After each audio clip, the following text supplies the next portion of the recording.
Alhamdulillah, wassalatu wassalamu ala rasulillah wa alihi wa sahbihi wa mawalah amma.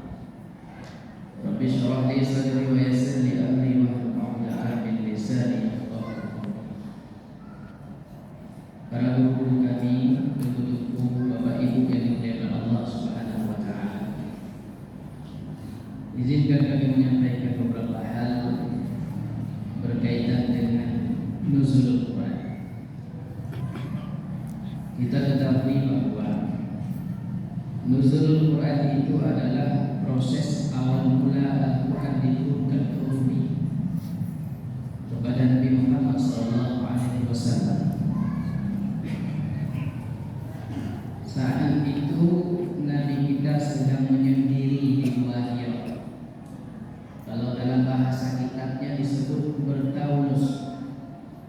Taunus itu adalah mengasingkan diri dari hidup pikuknya dunia, dan tidak ada orang lain di situ melainkan Rasulullah dan berkeyakinan dengan Allah Subhanahu wa taala. Jemaah salat Isya tarawih yang dimuliakan Allah Subhanahu wa taala.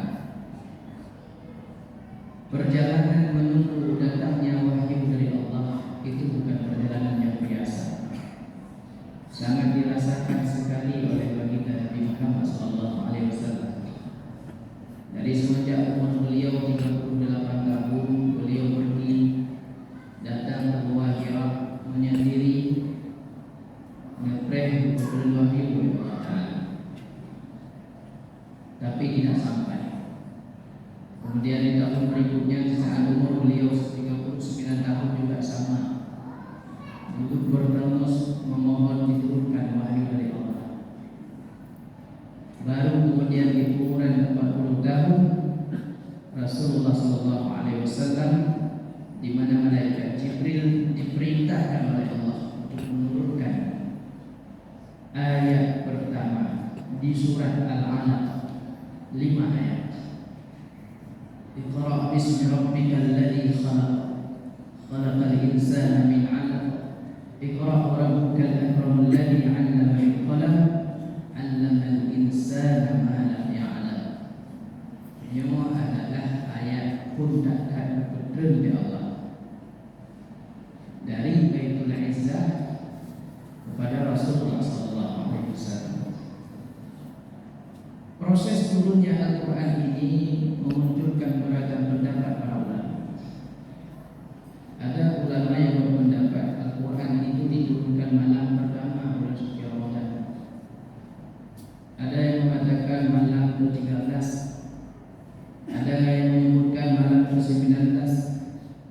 Ada pendapat berdasarkan hadis Ibnu Abbas malam ke-24 Ramadan.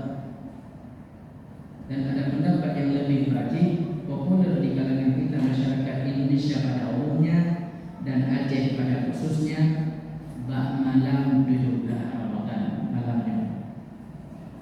Tunggu-tunggu yang dimuliakan Allah Subhanahu wa taala. Al-Quran itu diturunkan dalam dua sifat malam yang berbeda. Yang pertama, Al-Quran diturunkan pada malam Qadar. Hal ini dibuktikan dalam surat Al-Qadar ayat 1. Inna anzalnahu fi lailatul qadar. Sungguh kami menurunkan Al-Quran pada malam kemuliaan, yaitu malam Lailatul Qadar, malam yang lebih baik daripada 1000 bulan. Jadi menurut tafsir Al-Qurtubi, Imam Al-Qurtubi dalam tafsirnya Al-Qurtubi juga menjelaskan tentang ayat ini, yang bahwa Al-Quran diturunkan oleh Allah secara utuh dari Lauhil Mahfuz ke Baitul Izzah, itu bertepatan dengan malam Qadar. Kapan malam Qadar dirahasiakan oleh Allah Subhanahu wa taala. Inilah yang membuat beberapa ulama berbeda pendapat tentang hal ini. Maka tidak menutup kemungkinan malam Qadar itu terjadi di awal Ramadan, di pertengahan Ramadan, ataupun di akhir Ramadan. Di seluruh bulan suci Ramadan itu tidak tertutup kemungkinan terjadinya malam Lailatul Qadar, malam diturunkan Al-Quran secara total oleh Allah Subhanahu wa Ta'ala. Juga dijelaskan dalam tafsir Al-Qurtubi, sifat malam yang kedua diturunkan Al-Quran oleh Allah adalah di malam keberkahan.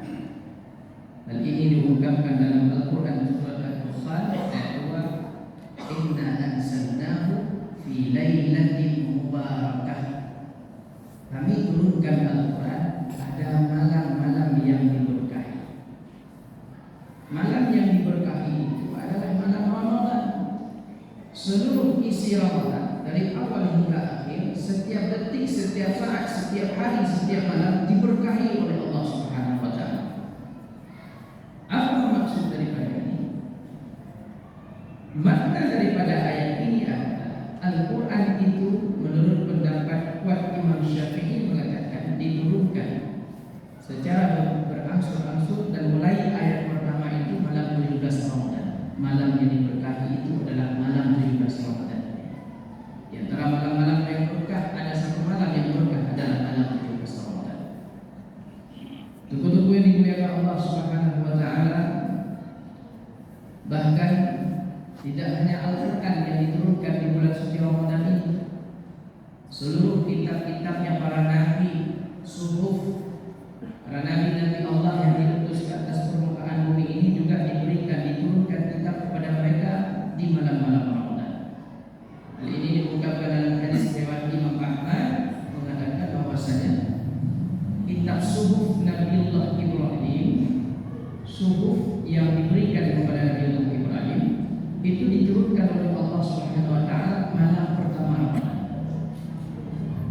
Kitab Taurat yang diberi kepada Nabiullah Musa alaihissalam yang diberi oleh Allah Subhanahu wa Ta'ala malam 6 daripada bulan suci Ramadan.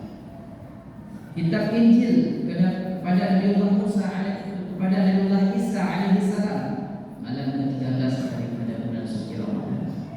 Dan Al-Quran yang agung dan mulia diturunkan oleh Allah Subhanahu wa Ta'ala menurut pendapat yang kuat malam 17 Ramadan, malam yang hadirin yang dimuliakan Allah Subhanahu wa Ta'ala.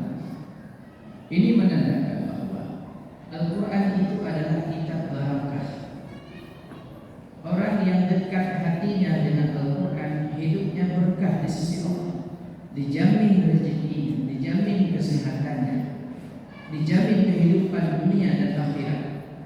Menyentuh dengan Al-Quran, menyentuh Al-Quran, lagi banyak. Sungguh kehidupannya adalah ma'isyatan dhamkah, diberikan kehidupan yang sempit oleh Allah. Nah rezeki anak berkah, nah anak tidrowi, berbagai macam kasus yang ada. Maka penting di bulan Ramadan ini bagaimana kita mengajak diri kita sendiri dan keluarga kita adalah untuk betul-betul mendekatkan diri dengan Al-Quran. Sekarang banyak sekali kasus maksiat merajalela. Oh yang tahu numpuna. Kenapa bisa terjadi demikian? Karena mereka sedang membelakangi Al-Quran. Di saat Al-Quran dibelakangi, di beberapa ayat yang lain disebutkan bahwasanya itu Allah akan menegurnya dengan berbagai macam bala dan maksiat. Allah Subhanahu wa Ta'ala ketika melihat orang-orang yang membelakangi Al-Quran, Allah berikan kesempatan mereka, Allah buka terus peluang maksiat kepada mereka.